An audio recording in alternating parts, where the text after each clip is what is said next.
Bonjour à tous, petite vidéo pour faire un point lecture. Vous allez dire encore, mais il y aura de tout. Il y a BD, il y a du conte, il y a la nouvelle. Enfin là, ça se discute. On va avoir un petit débat, je pense, mais ça se discute.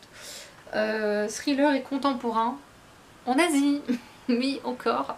Et avant de commencer, petite info, je ne sais plus si je l'ai dit parce que ça fait un petit moment que j'ai pas tourné de vidéo. J'ai retrouvé ma carte mémoire.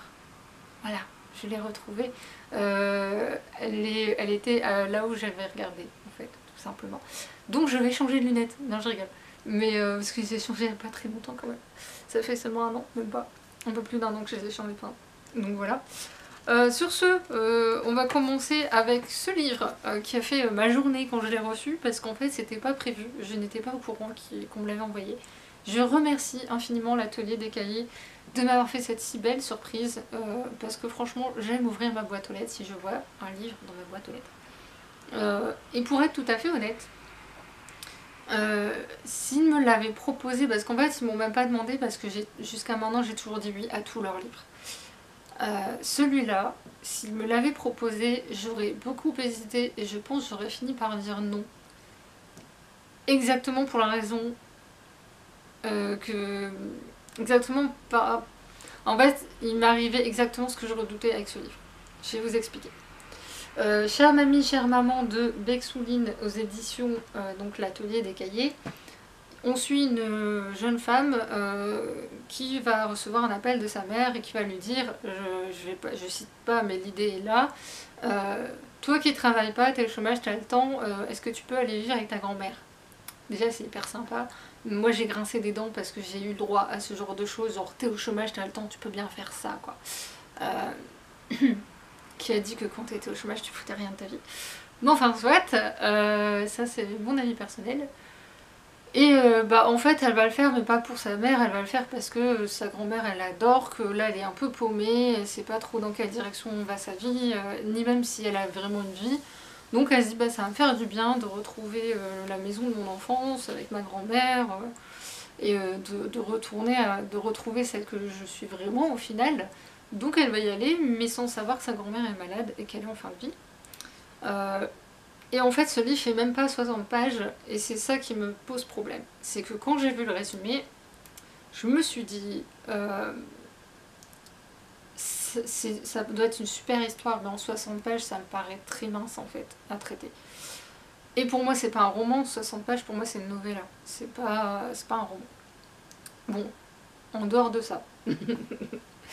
J'ai été très touchée par le personnage de Ina qui aime tellement sa grand-mère, qui est perdue, qui a un rêve et qui n'ose même pas le rêver parce que sa mère est une femme absente, mais le peu qu'elle la voit, on sent qu'elle doit s'en prendre plein la figure parce que elle ne répond pas aux attentes de sa mère qui est hyper ambitieuse. Sa mère, elle a un ponte au niveau des sciences ou je sais plus quoi, enfin, elle a vraiment une carrière mais incroyable. Et que sa fille n'ayant pas de carrière et voulant travailler dans un domaine qui est très difficile d'accès, et qui ne permet pas d'avoir... Enfin, je sais qu'en Corée, c'est ce genre de domaine qui est pas hyper bien perçu. Alors maintenant, avec la K-pop et tout ce qui est des idoles, etc., ça va mieux que ça n'a été, mais je sais que pendant longtemps, c'était très mal vu, ce genre de milieu. Donc ça reflète bien ce que je sais. Maintenant, donc cette relation-là, j'aurais eu la main entre quatre yeux, j'aurais dit non, mais t'es pas obligé de descendre ta fille. T'es sûr que là, elle va manquer d'ambition, elle ne voudra plus rien faire de sa vie. Et à côté de ça, il y a cette grand-mère qui aime tellement sa petite fille. Et en même temps, il y a sa fille qui va revenir parce que, bah, fin de vie quand même, et qui limite va abandonner sa petite fille en disant ma fille est la meilleure. Du coup, il y a ces relations qui sont très ambivalentes, genre je t'aime, mais en même temps, je vais un peu te descendre. Et en même temps, donc, on se rend compte que chacune a un vécu très différent. Euh, qu'elles ont toutes les trois des attentes totalement différentes de la vie et qu'elles ont forcément grandi dans des sociétés totalement différentes, puisque au-delà du féminisme, on voit l'image donc de la femme qui change au fil du temps, on voit la société, le monde qui change en parallèle, et on voit les attentes de chacune qui sont totalement différentes d'une génération à une autre. Et ce qu'on voit surtout, c'est que elles ont chacune réagi différemment par rapport aux attentes de la génération précédente. Il y en a une qui accepte la pression, l'autre pas. Il y en a une qui a... Est-ce qu'elle a réalisé son rêve ou est-ce que c'est le rêve de l'autre qu'elle a réalisé? C'est très ambigu, c'est très ambivalent. J'ai bien aimé cet aspect-là, c'est vraiment sur cet aspect-là, j'ai rien à dire. C'est très clair, c'est voilà, clair, net, précis, on fait pas de détour. Mais je pense que ça aurait pu être creusé encore plus. Et le seul truc où je me suis dit c'est dommage parce que en fait Ina va finir par correspondre à un critère de la société, un seul critère. Et je me suis dit à ce moment-là, oui mais non, j'aurais préféré que ce soit pas le cas. Même si c'est présenté de telle manière à dire bon elle aura fait au moins une chose qu'on attendait d'elle mais c'est tout. Je me suis dit c'est dommage, c'est le seul truc sur lequel j'ai dit c'est dommage. Mais sinon c'était... Je dis pas après il est bien fait, mais je pense que ça aurait mérité d'être creusé et c'est pour ça que je dis oui et non. Voilà, je suis très partagée sur ce livre. Ensuite, oh, je vais le mettre en dernier celui-là, parce qu'il faut que je réfléchisse à ce que je vais dire, c'est le dernier que j'ai lu là il y a 2-3 jours. Bouddha de Sachi Edirivirra à mes souhaits aux éditions Vibert. Cette BD, j'aurais pu la recevoir en masse critique privilégiée Babelio, mais non, je n'ai pas gagné, j'étais frustrée. Et ma libraire, lors de l'emménagement, en fait, la sortie d'un carton, elle dit « Gwen !» J'ai dit « T'es méchante avec moi ». Elle n'était pas au courant, je lui pardonne. Donc je l'ai lu. Je vais vous montrer voilà, un peu l'intérieur, ce que ça donne. C'est juste sublime. Pourtant, vous savez que, voilà, moi, les BD, c'est quelque chose. J'avoue, quand on me l'avait proposé, sur le coup, j'ai dit BD, mais en même temps sur Bouddha, quoi. Et quand j'ai feuilleté sur internet, j'ai lu l'extrait et j'ai fait « Oh my god, c'est trop beau !» Alors, Bouddha, mais on est... Alors j'avais dit Japon, bah non, pas du tout. On n'est pas du tout au Japon. Bref. Donc, en fait, on suit un jeune prince, donc Siddhartha. Là, c'est la version Siddhartha qu'on suit. Héritier du trône de Kapilavastu. Et en fait, il est cloîtré dans le palais parce que son père, après avoir perdu sa femme, a décidé que son fils resterait dans l'enceinte du palais. Interdiction pour lui de sortir, sauf que lui, plus le temps passe et plus à un moment donné il va avoir des envies de voyage, de voir le monde. Il va commencer par aller voir la ville et puis de la ville il va finir par voyager. Est-ce que je peux dire ce qui se passe entre temps avant qu'il parte? Non, je vais pas vous le dire. Enfin bref, on suit le voyage de Siddhartha jusqu'à ce qu'il devienne Bouddha. Voilà, c'est magnifique.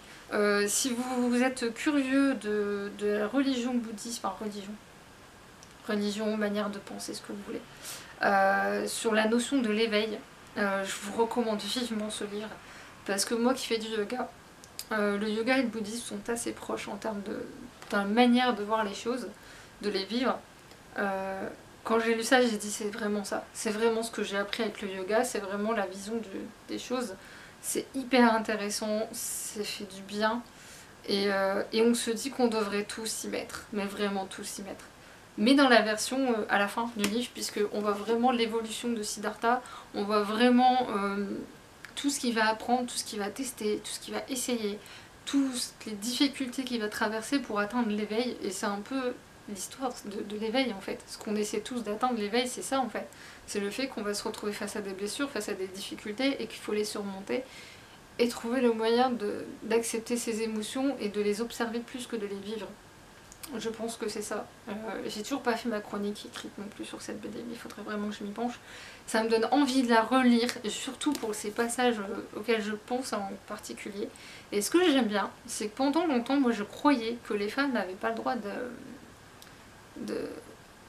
Enfin, au début, en tout cas, j'avais cru comprendre que les femmes n'étaient pas la bienvenue.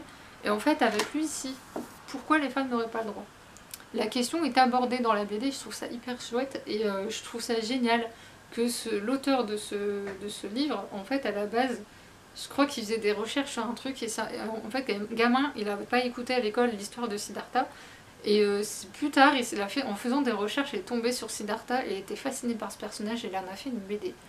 Et à la fin, je crois qu'il recommande des livres ou quelque chose là-dessus pour en savoir beaucoup plus.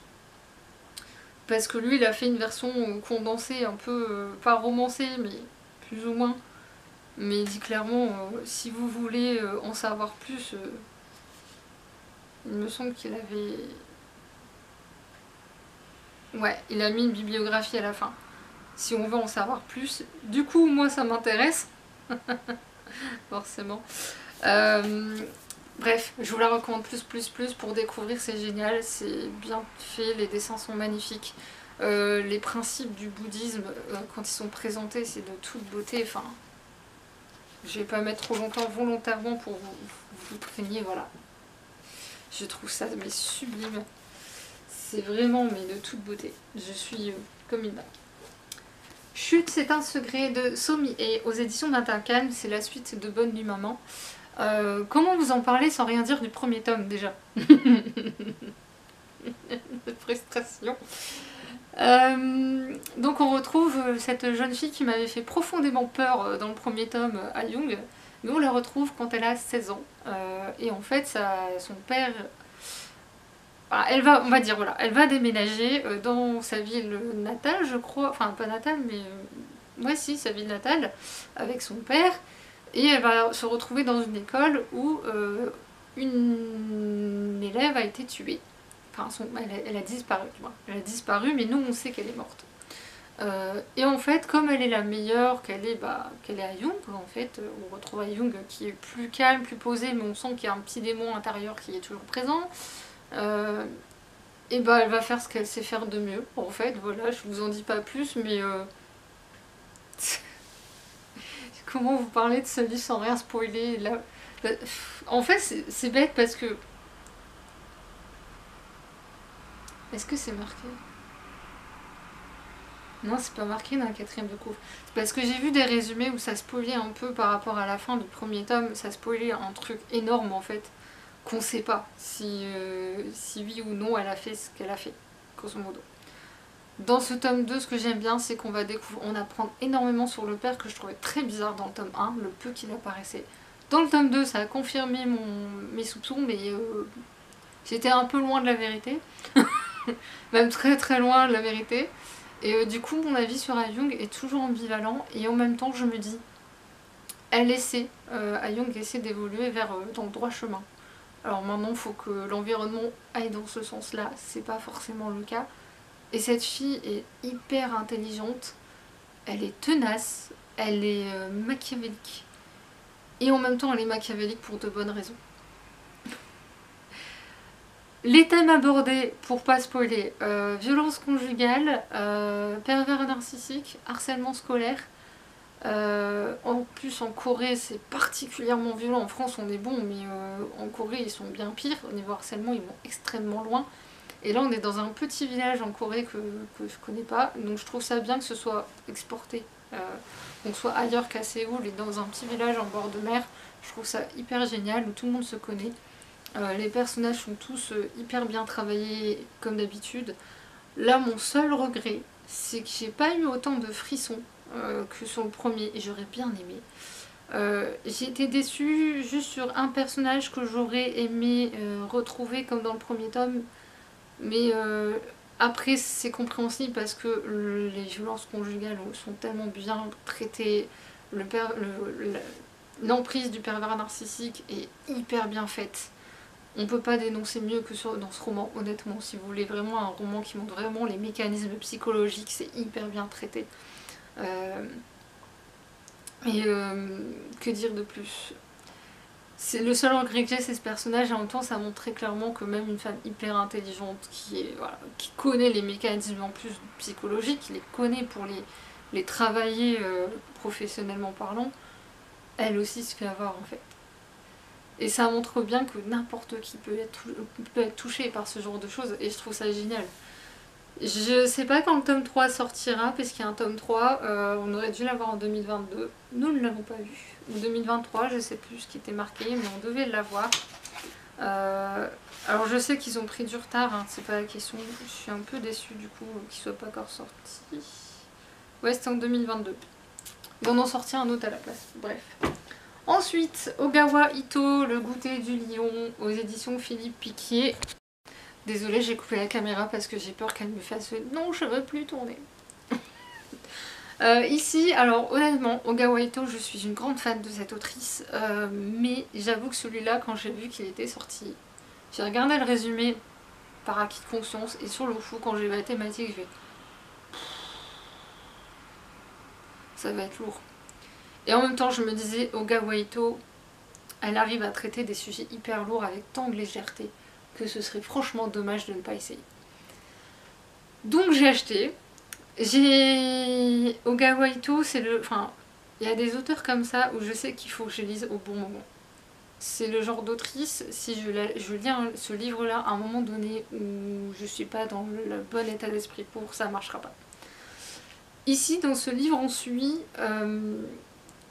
Shizuku, qui a mon âge, 33 ans, et elle se rend sur l'île au citron, qui existe, je crois vraiment plus, l'île au citron, et elle va se rendre dans la maison au Lion. C'est une maison de repos, de fin de vie, surtout de fin de vie, puisqu'elle est atteinte d'un cancer et qu'elle est en phase terminale, c'est fini. Voilà. Elle a arrêté son traitement, elle s'est dit ça sert à rien de toute façon, on a tout essayé avec mon médecin, son médecin a fait le nécessaire pour qu'elle puisse aller là-bas et vivre ses derniers instants. Donc c'est pour ça que je vous dis le sujet est lourd, mais c'est ce que j'aime avec Oga Waito, c'est qu'elle arrive à rendre ces sujets si difficiles, tellement humains et tellement bienveillants et positifs. On peut même parler de positif, puisqu'en fait là-bas elle fait ce qu'elle veut, tout ce qu'elle veut. Sauf une chose, elle a l'obligation d'assister à l'heure du goûter, le dimanche à 15 h, où le principe en fait c'est que chaque résident écrit un dessert qu'il voudrait goûter et la raison pour laquelle il veut le goûter avec une petite lettre et la recette s'il la possède, ou en tout cas s'il a une idée des ingrédients, quelque chose de genre.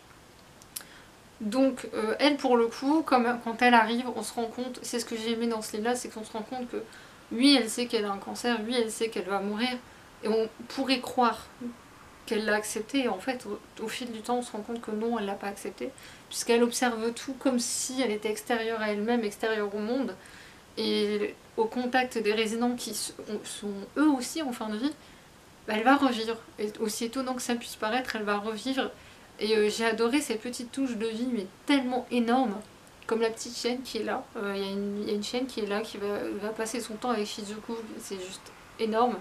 La scène d'ouverture du livre, je vous dirai pas le nom du personnage qui accueille Shizuku parce que ce serait un spoiler énorme, mais ce personnage, rien que le prénom on rigole, et le visuel, on imagine tellement l'infirmière qui la reçoit, qui va la chercher en fait, c'est une infirmière, la façon dont elle est habillée, et on est scié parce qu'on se dit... Enfin, moi je me mets à la place d'héroïne, je serai en fin de vie, je verrai ça, je me dirais... À mon avis, je suis déjà morte. Je suis en train de me faire un trip toute seule. J'ai des hallucinations, je ne sais pas, mais et pas du tout. Elle fait exprès pour justement provoquer quelque chose chez les résidents et leur permettre un peu de souffler, d'oublier la maladie en fait, pour pouvoir vraiment vivre pleinement leurs derniers instants sans aucun regret. Et surtout, il y a une autre règle aussi, c'est que respect des dernières volontés de la personne jusqu'au bout. Et on voit quelques résidents qui vivent leurs derniers instants et qui demandent des trucs complètement dingues. On se dit mais comment tu peux avoir cette idée là comme dernier instant de vie de vivre ça, pourquoi pas aussi, je trouve ça fun. Et ce livre était tellement plein de vie, aussi paradoxe que ça puisse paraître, tellement bienveillant, avec un regard tellement plein de sagesse aussi autour de la vie et la mort. Il y avait quand même beaucoup de sagesse, beaucoup de... comment dirais-je ça, les Japonais sont très forts dans ce genre de choses, c'est de vivre juste l'instant présent et de profiter à fond. Et les différents mécanismes aussi psychologiques pareils par rapport à ces maladies qui sont, voilà, qui sont ce qu'elles sont. Et j'ai bien aimé la fin parce qu'on a un épilogue. Je vous dirai pas pourquoi parce que c'est quand même une révélation du livre. Et j'ai bien aimé cet épilogue là, il était très beau. Et aussi étonnant que ça puisse paraître. Parce que le livre s'arrête pas à la mort de l'héroïne, enfin l'héroïne meurt très très loin, je vous rassure, mais il y a un épilogue qui suit son décès, et c'est là où j'ai pleuré. Ou même là je suis encore très émue rien que d'y penser quoi. Fou. Je vais pas pleurer maintenant, d'accord, mais je suis encore très émue par cet épilogue que j'ai trouvé magnifique, et c'est seulement où j'ai pleuré honnêtement comme une madeleine. Tout le reste j'ai pas pleuré. même lors de la mort de l'héroïne, je n'ai pas pleuré, parce qu'on sait qu'elle va mourir. Je veux dire, ça c'est pas un spoiler, on le sait. Et c'était pas du tout triste, mais alors pas du tout.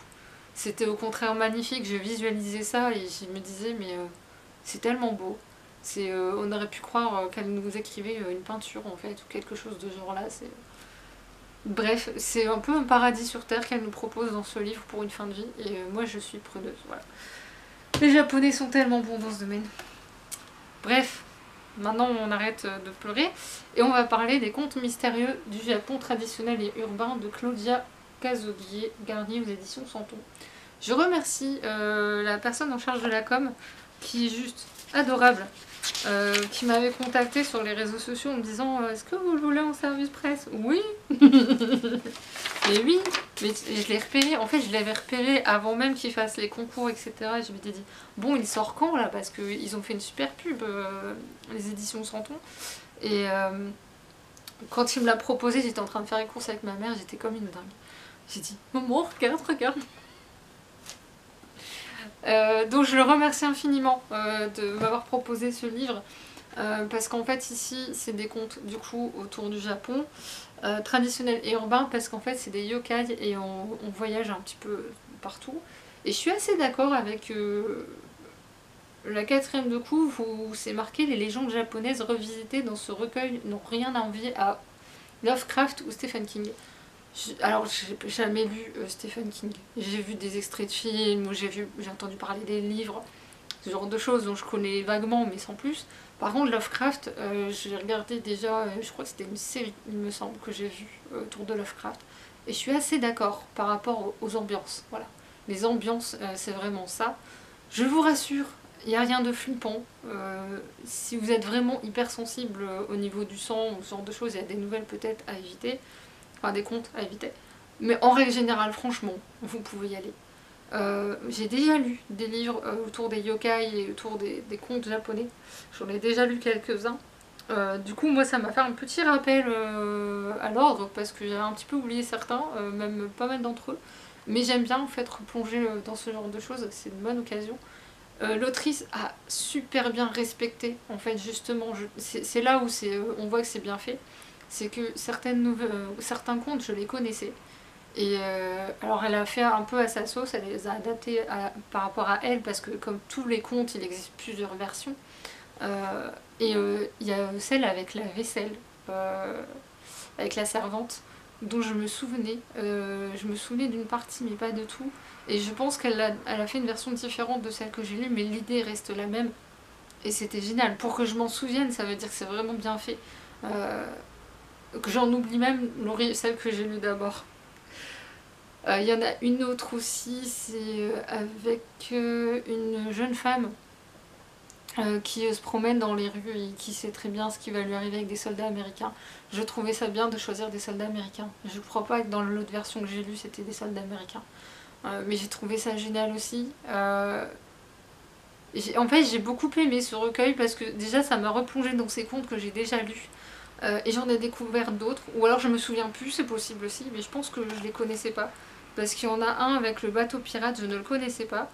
Celle sur le renard à 9 queues, dont j'ai...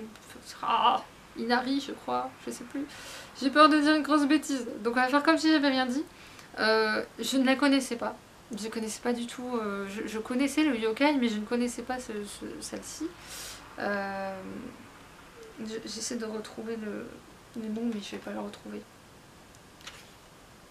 Ah, ça c'est dommage. J'avais pas vu ça. Ça c'est moi qui va faire le seul bémol que je vais faire au livre, et encore il est pas trop gênant. C'est qu'en fait il y a un glossaire à la fin et ils l'ont pas mis par ordre alphabétique. Je pense qu'ils l'ont mis en fonction de l'avancée du livre. Mais honnêtement, pour ceux qui auraient peur justement que ce soit trop compliqué avec les mots japonais, n'ayez pas peur. Parce que c'est là où je tire mon chapeau aussi à cette dame. C'est que elle a réussi dans le texte à mettre la traduction en fait derrière les explications sans que ça choque dans la lecture. C'est vraiment hyper fluide. Elle va droit au but. Il n'y a pas de fioriture, même pas du tout de fioriture. C'est assez court. Chaque conte fait c'est assez rapide. Oui, ça fait 5-6 pages à tout casser quoi. Et encore. Il y en a même qui sont plus courts. Donc je vous dis, c'est vraiment pour découvrir les yokai et les contes japonais, c'est l'idéal. Moi je me suis prise au jeu à chaque fois en fait, chaque fois, et ça m'a fait du bien de replonger dans ce mystère japonais. Et en plus, il est illustré. J'avoue que j'ai rigolé parce que la première que j'ai lue, c'est avec un chat. Moi, le jour où je vois mon chat comme ça, je pars en courant. Déjà, quand je l'ai lu, je rigolais parce que mon chat, en fait, a un caractère. Pour ceux qui savent pas, il a un petit caractère assez particulier, c'est-à-dire que tant qu'il a pas ce qu'il veut, il est très chiant. Alors moi, il fait ses griffes sur mon pantalon et il joue avec ma chaussure, enfin, j'ai au pied, hein, donc il fait ça. Et quelquefois, il va me mordre s'il est contrarié, en fait, s'il est contrarié que ce soit par moi ou pas. Hein. Donc quand j'ai lu la nouvelle, je pensais à mon chat et je dis oh, si un jour il fait ça avec moi, on est mal. On est très mal. Ouais, il y en a une par contre avec une araignée, donc forcément vous savez que moi les araignées c'est... Ah, j'avoue que celle-là, j'ai pris mon petit plaisir personnel là. Je ne dirai pas pourquoi, je vous laisserai le lire si vous le souhaitez, mais il y en a des tellement belles illustrations. Le travail éditorial est sublime. Franchement, n'hésitez pas à y aller. Je vous mettrai le lien en barre d'infos de cette super maison d'édition auquel je ne m'intéresse pas suffisamment honnêtement. C'est une honte, je dois bien l'admettre. Au niveau des thématiques, si vous voulez savoir, au début je m'étais dit tiens, c'est marrant qu'elle ait choisi que des nouvelles, des contes, pardon, où en fait c'est le méchant qui finit par avoir des problèmes, on va dire ça comme ça, pour pas spoiler les fins.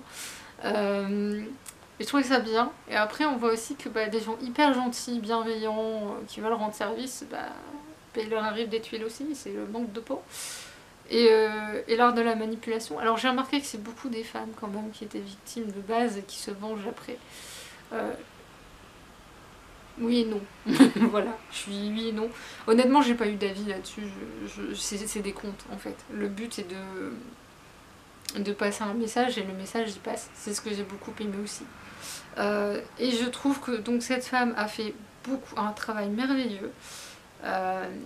Alors oui, elle a appris le japonais forcément, mais en attendant, savoir respecter la culture du pays dont tu apprends la langue, tout le monde ne sait pas faire. Vous savez que je suis un peu intransigeante là-dessus. Et ben pour moi, c'est une réussite. Voilà. Sur ce, j'espère que j'ai pas été trop longue. J'espère que cette vidéo vous aura plu. N'hésitez pas à me dire en commentaire s'il y en a qui vous intéressent ou pas. J'espère que je saurai vous faire craquer. Ça, c'est mon grand plaisir à moi. Et sur ce, je vous dis à la prochaine. Salut!